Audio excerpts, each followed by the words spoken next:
Now, this is what's going on in the United States of America. We have been taken over by a group of hardcore liberal fascists.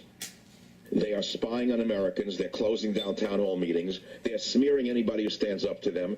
They're putting their minions in Nazi uniforms in order to smear them, a Saul Alinsky trick learned from the Bolsheviks. When do we ever run those who are bankrupting our country and literally stealing our children's future out of town? Grab a torch. His number one goal is to expand government and pass his ideological agenda about health care, about income redistribution. Barack Obama, ladies and gentlemen, is going to spend more money than any other human being in the history of civilization. There is no excuse. Not only Neil Bortz is he unfit to be a senator, he is certainly unfit to be president. Sean, we just don't need it. Obama is completely polarizing. Lockstep down this, the socialist path. the revolution of 1776 was a picnic compared to what the revolutionaries of today would like to do. It's not a lot of fun. Usually millions of people die.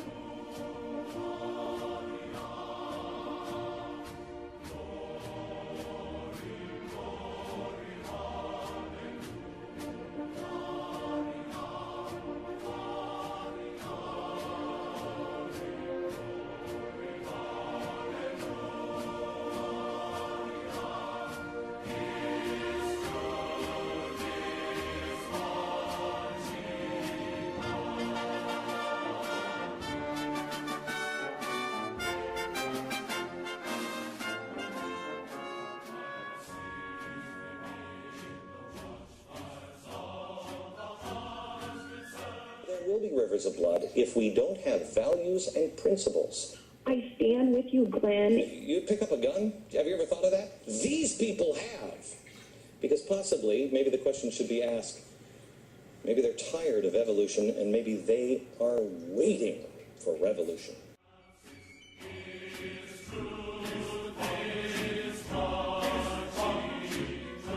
So I shamelessly say no. I want him to fail. I want him to fail. So I shamelessly say no. I want him to fail. I want him to fail.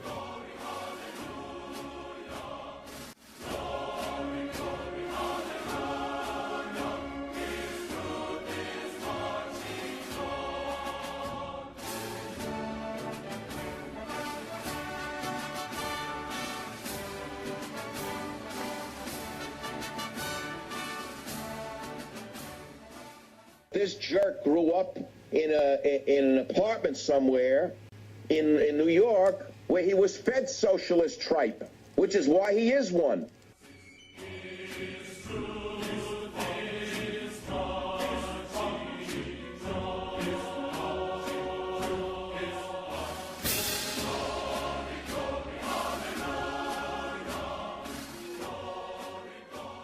As he asked folks to start ratcheting down the rhetoric, was all talk. He wasn't sincere in that, and that's typical Barack Obama, unfortunately. That is typical of our president, where it's blah, blah, blah. You know, it's all talk and no real action. You see, Obama's Leninism comes in many forms for those of you who are naive enough to believe that I don't know what I'm talking about. Obama himself is the individual expression of government elitism. He attended fancy schools.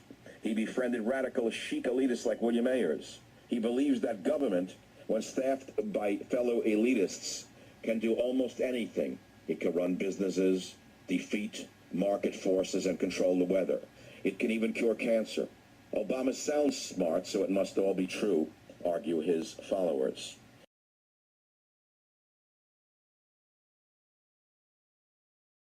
Is going to transform our society using the instrumentalities of government against us.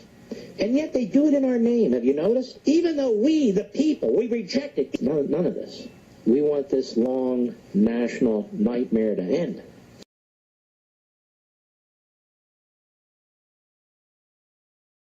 Have a message for them. This is not symbolic. This is why we were sent here, and we will not stop until we repeal a president and put a president in the position of the White House who will repeal this bill, until we repeal the current Senate.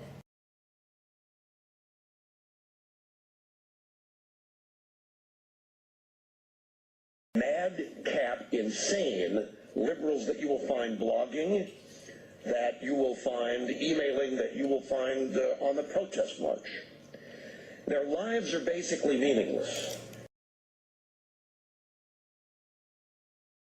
We have the most disreputable, the most dishonest 100 days in American political history.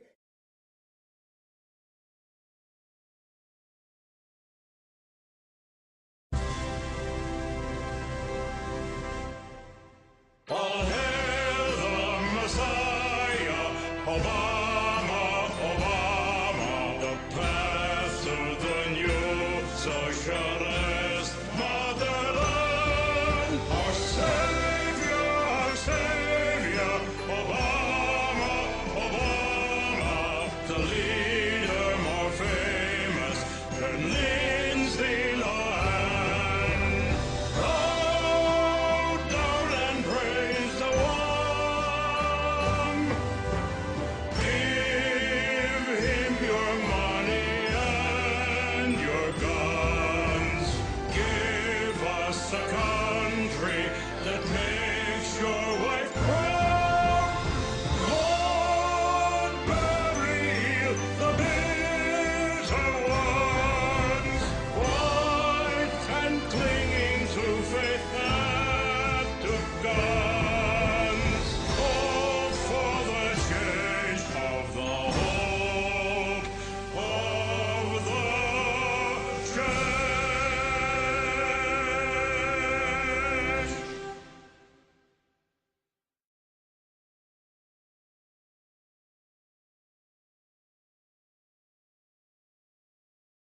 Exactly what happened to the lead up with Hitler. We have a president whose foreign policy can only be described as anti-American. Day number 94 of change that makes us less safe and secure. Banana Republic politics. Is Obama going to show spine for the first time in his presidency? Is Obama a radical figure in American politics? He went on foreign soil and apologized for America. We're celebrating the first 100 days of Barack Obama's 100 days tenure. of America going down the drain.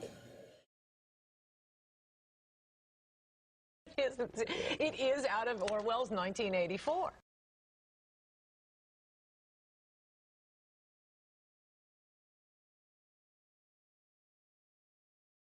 And we certainly don't demonize the opponents the way we do. We may ridicule them, make jokes about them, but the way they turned George Bush into the enemy, a Nazi, George Soros and Al Gore, and have all compared him to Hitler. He was compared to Osama bin Laden by a New York Times op-ed writer.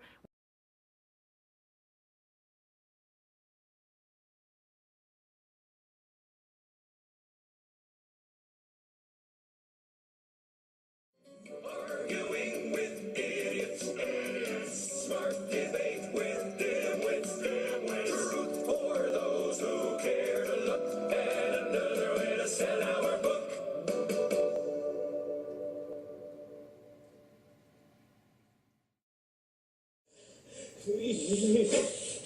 President Obama, why don't you just set us on fire? We don't know what he is. That's the whole point. And people don't care what he is. They don't care who he is. They care that he's black. They care that he's historic. They care that they think he's an intellectual because of the way he speaks. It's all about how he speaks. I mean, I look at some of the facial expressions of people when they're watching the guy. It's frightening. But I'm a thinker.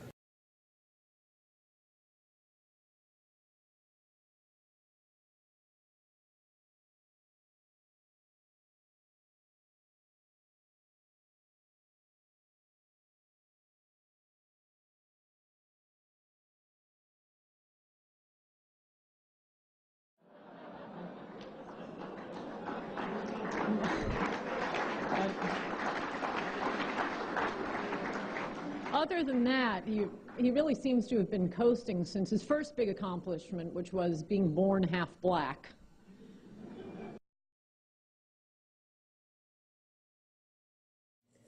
That our man-child president of color not only has failed to bring us together, he has driven us further apart.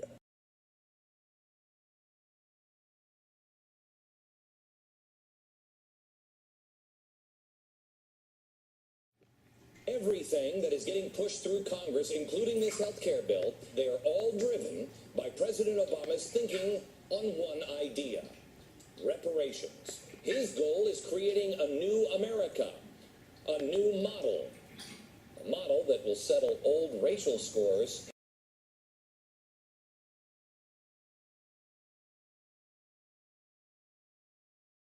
I think you are right and the president is wrong. Then why is it that they want to force health care down our throats as if there were some authority for this in the Constitution? Just as they've done with everything, Judge. First of all, Barack Obama, the Messiah, is a socialist.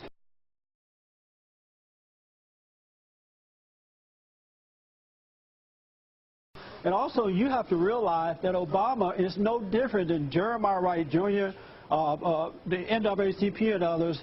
They hate white Americans, and they especially hate the white man and what they want to do. That's why Obama said that he believed in the redistribution of wealth, because they want to take the power away from the quote-unquote white man and give it to the people who they think deserve it, and it's the people of color. All right. This is a dangerous man. He should not be trusted.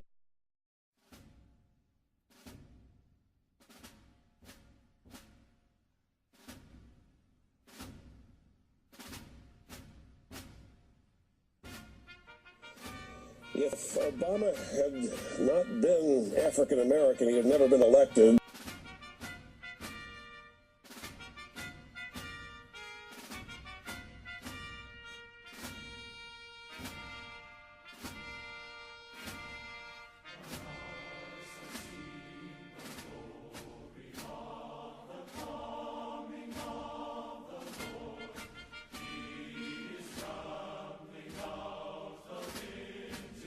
This president, I think, has exposed himself as a guy over and over and over again who has a deep-seated hatred for white people or the white culture. I don't know what it is.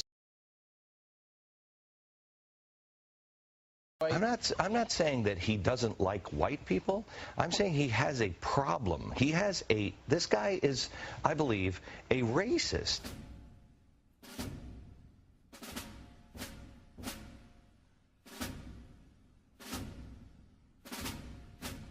The beginning of this horror picture show. I think people have no idea what's coming down the pike. This is the crown jewel of socialism.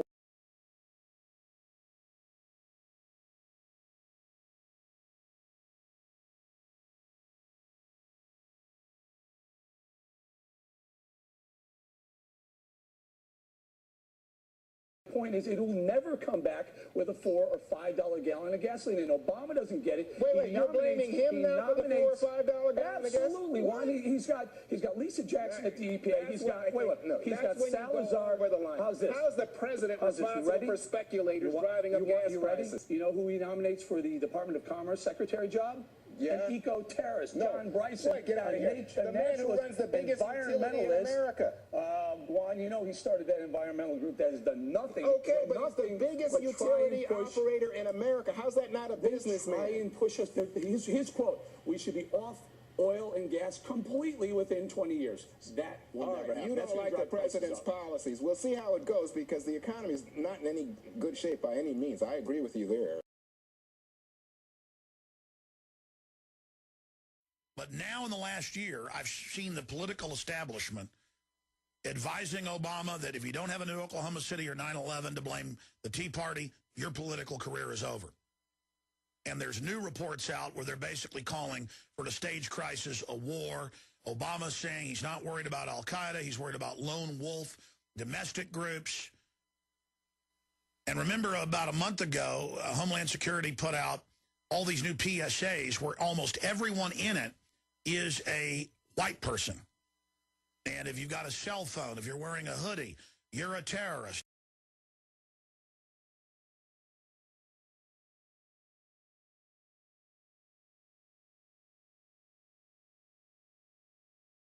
Yeah, right. Independent, patriotic Americans who desire fiscal sanity in our beloved nation being called terrorists. Heck, Sean, if we were real domestic terrorists, shoot, President Obama would be wanting to pal around with us.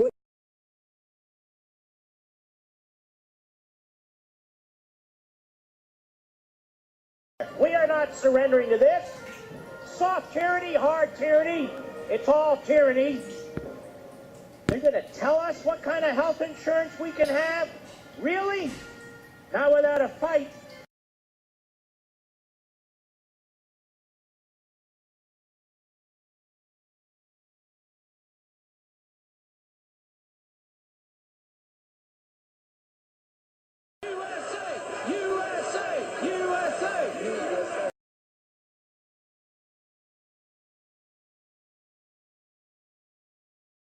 Look at the other communist dictatorships on the planet and tell me, is that where you want to live? Because that's where you're going to live. You're going to live there as sure as I'm standing here, because they're taking away every brick of freedom in this country, one brick at a time. And they're being found out, and they're being called out on it, not by everyone by any means, but by a few brave souls.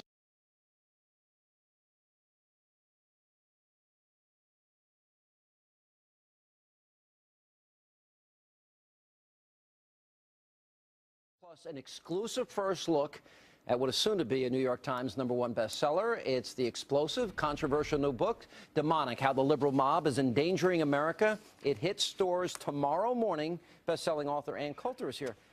First of all, the book...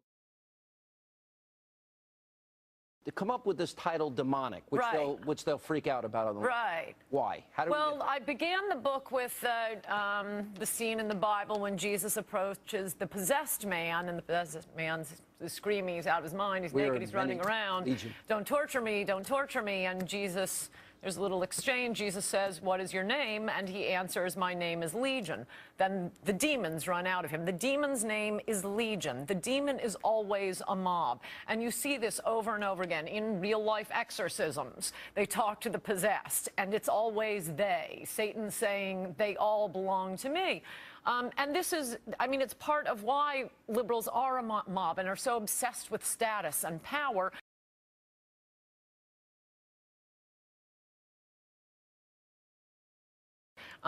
Americans have always understood the danger of mobs. They are always dangerous. They are always demonic.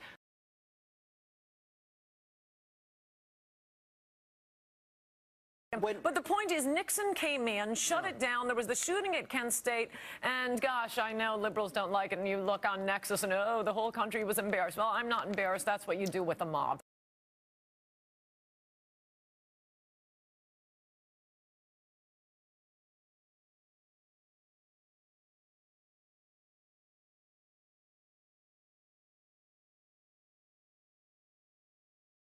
Oh, ladies and gentlemen, here we are. We're at the point of determination. The point of determination. And what is that determination? Whether we live free as mature citizens in the greatest country of the world, or whether a relative handful of temporary politicians, most of whom will be gone in 10 or 20 years, will be able to destroy this society and destroy the American dream for your children.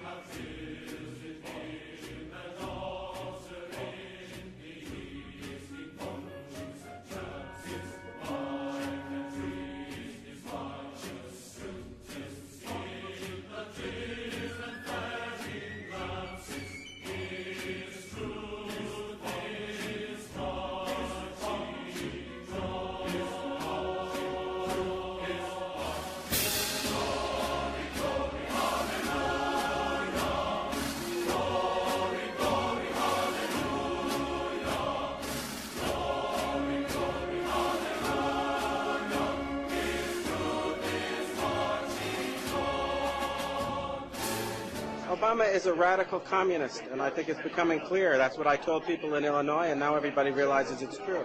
He's going to destroy this country, and we're either going to stop him, or the United States of America is going to cease to exist.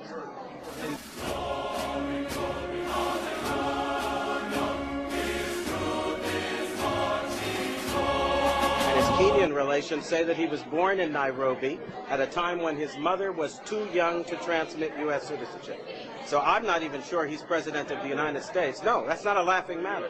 Neither are many of our military people now who are going to court to ask the question, do we have to obey a man who is not qualified under the Constitution? We're in the midst of the greatest crisis this nation has ever seen. And if we don't stop laughing about it and deal with it, we're going to find ourselves in the midst of chaos, confusion, and civil war. It's time we started acting like grown-ups.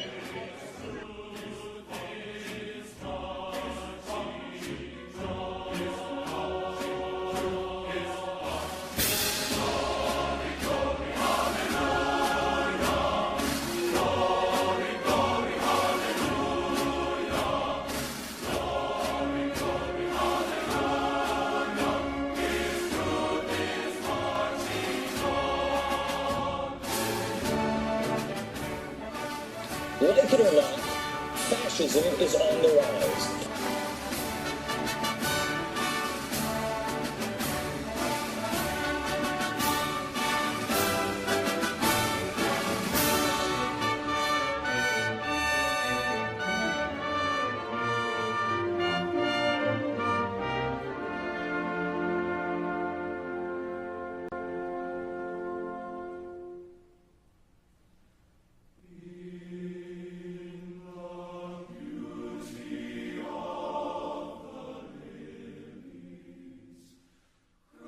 This is an attack on you. This president saw you at the rallies. He saw you at these Tea Party events. He saw you at the town hall meetings. He reads the polls. He looks at the surveys. And you know what he says to you? Screw you.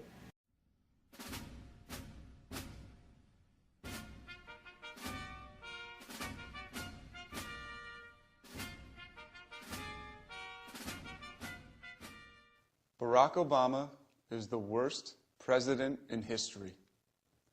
And my generation will inherit a weakened country. Drug cartels in Mexico, tax cartels in D.C. What's happened to America?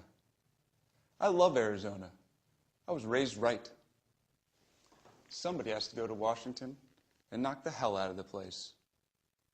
My name's Ben Quayle, and I approve this message.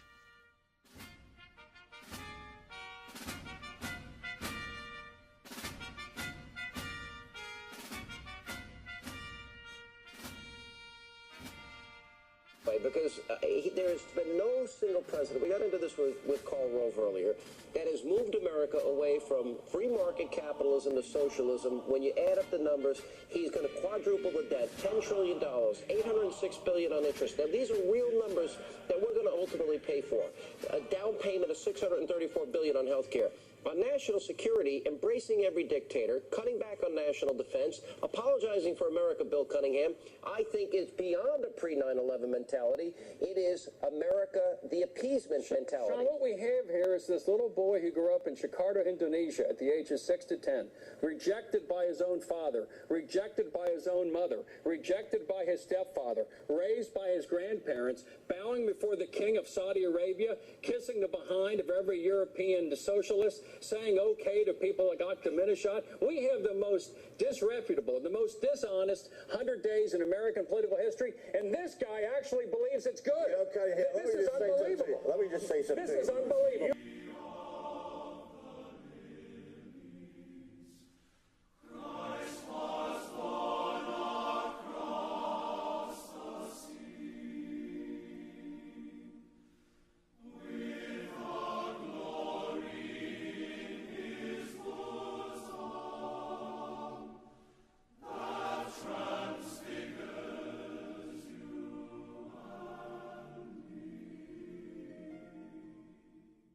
Obama claims that his grandmother was scared of black men, which is why he didn't become one until he was 40.